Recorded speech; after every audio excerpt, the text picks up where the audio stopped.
Come gather here, please. If you are from an unhealthy economic background, if you are from a poor home, if the only thing you do for yourself is to build confidence that will allow you to exude God whenever it becomes necessary, then you have done well for yourself. Trust me, you'll be needing plenty of morale to break through the shackles that has held your background to ransom. You will have to unlearn all of those negative ideas that makes you look at yourself as not qualified to relate and initiate programs with some set of people. I want to carefully bring to your notice the fact that human beings are born equal.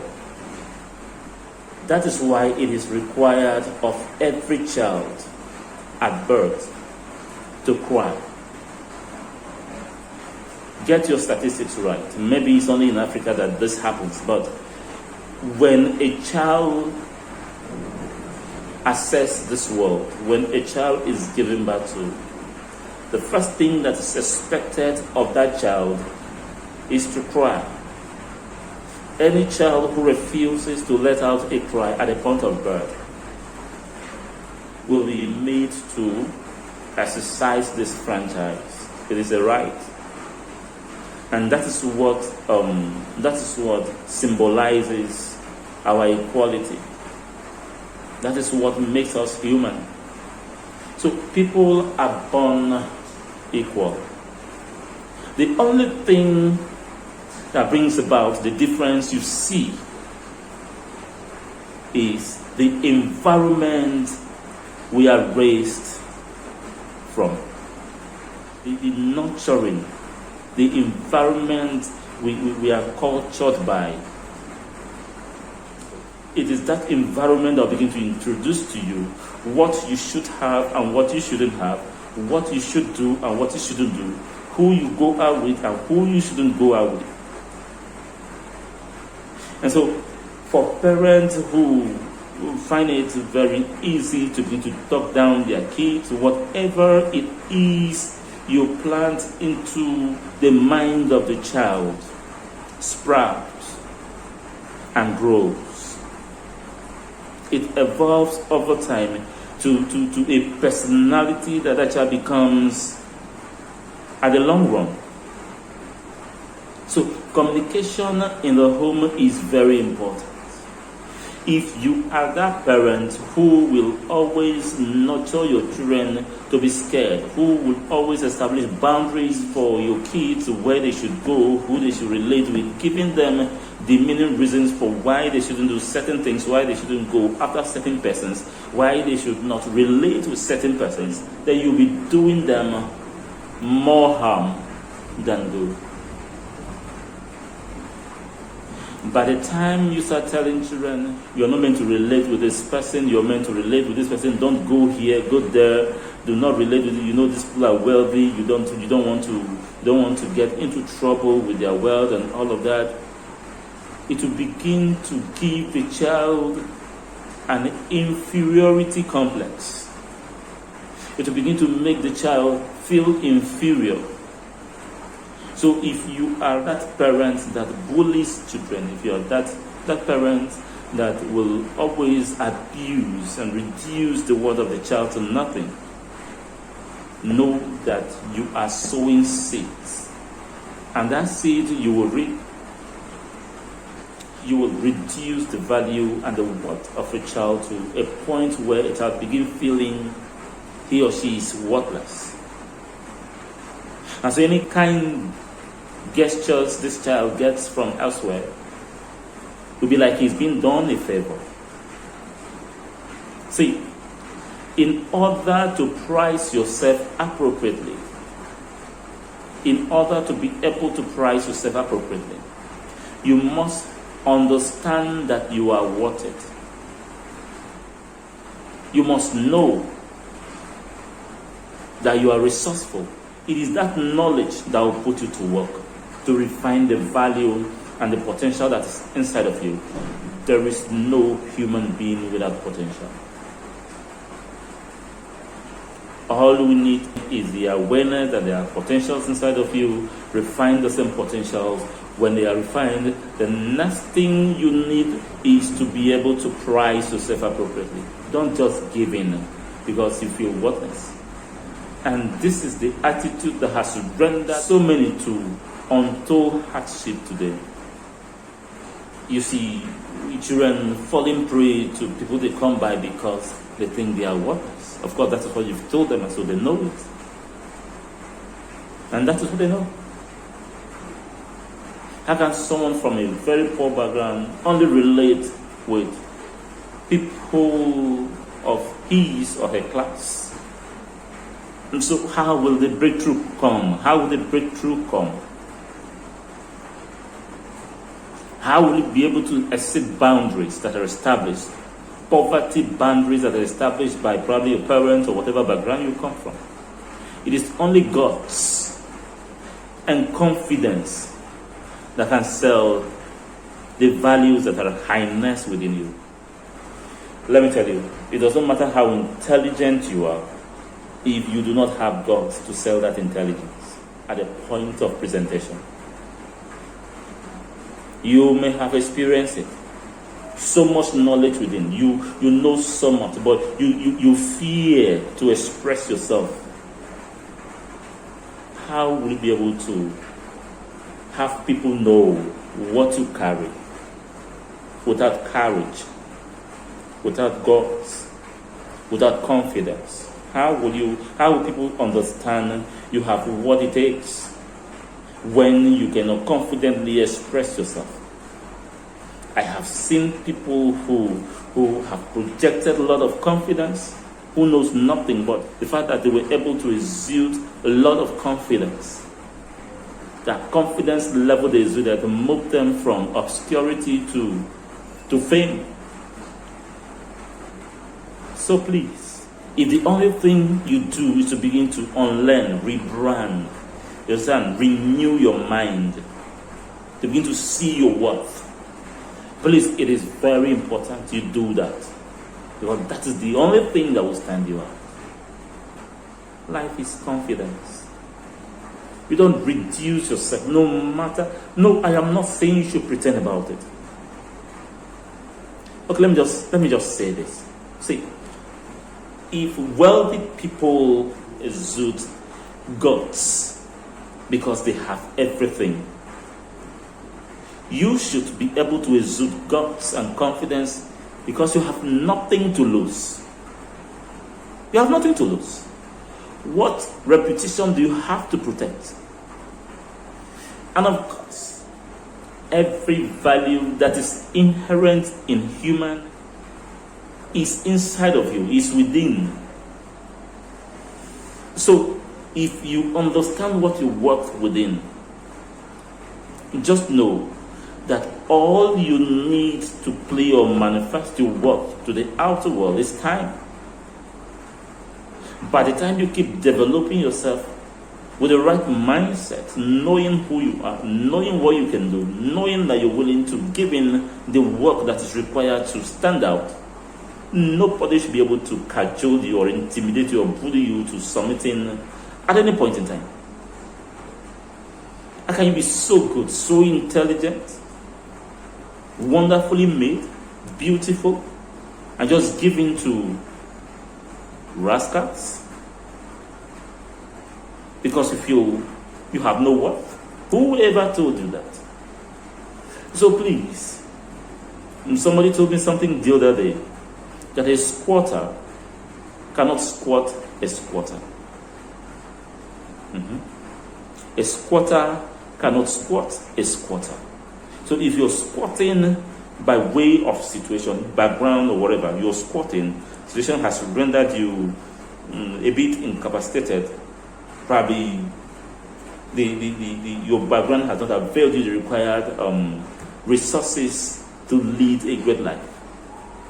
How then will you begin to harness liabilities in trying to break through, in trying to break out? You should not harness or attract liabilities.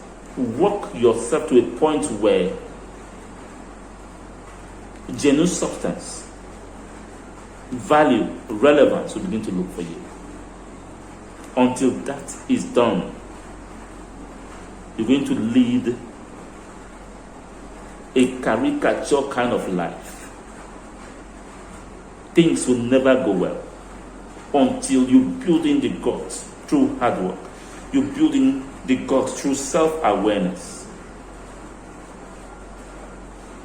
My dear, life is definitely going to toss you about.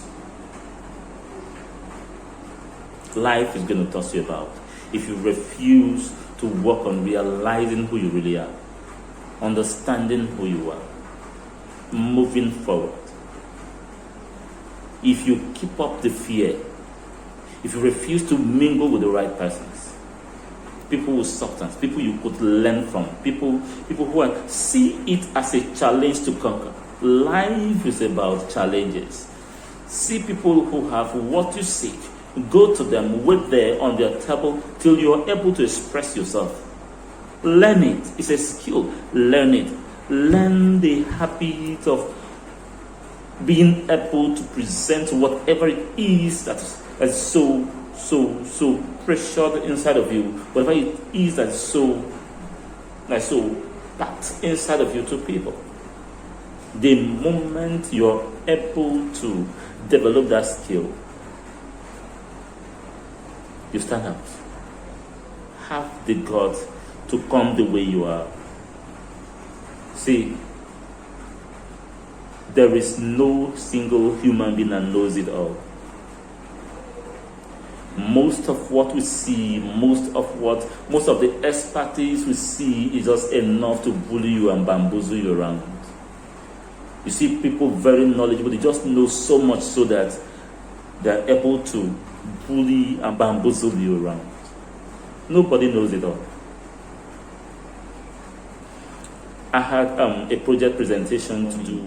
A friend who went in before me came out and was expressing some disappointment, great disappointment about what happened in there, how mean the panelists were, how I was going to get it rough and all of that. They are not willing to listen to anybody and all of that. So in my mind, I told myself, nobody is going to cajole me around. I will refuse to be cajoled. So I stepped into the hall. The panelists were all seated. Presented my topic. An argument ensued immediately. Started arguing about my topic. I was just there looking at them. By the time I finished presentation, the dean of the faculty was asking if I've been a student of that school. But in all of that played out, there was a concept I presented to the panelists that felt shadowy. It was like something wasn't correct. And so within me, I felt that there was something wrong with that concept. I missed out something. Something was fishy. It was shadowy. It wasn't really clear what it was, but I just knew that something wasn't correct with the presentation I made of that concept to the panelists. So I left that place, got home. The moment I got home, I took a textbook. As I got to the textbook, I verified that what I presented to the panelists was actually upside down. I gave them the opposite of what I was supposed to give to them. And I got acknowledgement and I got nods. They were nodding and acknowledging the fact that I had done the right thing because I was fluent, I was bold, I had got presented what I was presenting, I had confidence. And that was how that passed. I got an A in that project. So you see, confidence has its place in success. When you have a chance to anchor anything, do not allow anybody to talk you down. It is your life. It's a single privilege. You have this life to live. Do not allow anybody to reduce you to nothing. We are all human beings. See, let me tell you, nobody pre-planned his coming to the world. Nobody did an application to what family he or she should be born. Life is a game of chance. So do not, because you are privileged to be canaled to life via one wealthy family, tend to boss me around and reduce me to and make me feel like I'm less human. I am not. Nobody is. Every human being is human. Things happen to us all. If you want to also know that we're all human beings, find out. No matter how wealthy people are, do they visit the toilet? If they do visit the toilet, then they are mere mortals. Yeah, they can be steps to ladder run to success, but they are not deities. Show them mutual respect, but be firm. Do not allow anybody to talk you down. And the only way to succeed in carrying out this action is when you understand what you're doing. If you have an ambition and you're working on it, nobody can intimidate you. Stand up to yourself today. Life is too wonderful to allow people box you to a point, to allow people shut you up, to allow yourself go mum, you cannot express yourself. Life is too sweet. Express yourself. Be polite in the course of your expressions. Be confident. Have God. Be sure and certain about what you're doing. In fact, no matter how certain the concept you're pushing is, if you lack confidence pushing it, sorry, no one will take you serious. I've seen people push nonsense, push very wrong ideas, but exuding lot of confidence in the course of presentation. It was later on people discovered that it was nothing there, but they had made their names, they have made their monies, they made whatever. So if you have something substantial to say, be confident saying it. The next time you come by an opportunity, the next time you come by somebody to approach for anything, know that life has given you answers already. Listen to me. Before you go asking anybody for anything, you already know what the outcome is. So, what's the big deal? So, if I am to come to you for any form of assistance, as it were, I already know what the outcome is going to be. It's going to be either of these two. If I ask you for any form of assistance, if I come to you and approach you for anything, if I come to you with a proposal right now, whatever it is, I am going to get either of the two responses. I'm going to tell you now. I'm going to be getting a no or a yes. The outcome is either going to be positive or negative. So I will just have to prepare myself for either of the outcomes. Please, do not leave your shadow. Life is a serious business. Be a go-getter. Go for whatever it is that is important to you. Go for whatever it is you think is necessary. Whatever it is you think you desire, go for it. So long as you are not committing any crime, go for it. Do not allow life to play you. Be in charge of your life. Learn gods. Learn confidence. And learn everything that sells inferiority complex. Live your life to the fullest. And the only way to do that is when you live by the gods that are built inside of you. Thank you so much as you heed this advice. I trust to come your way again some other time.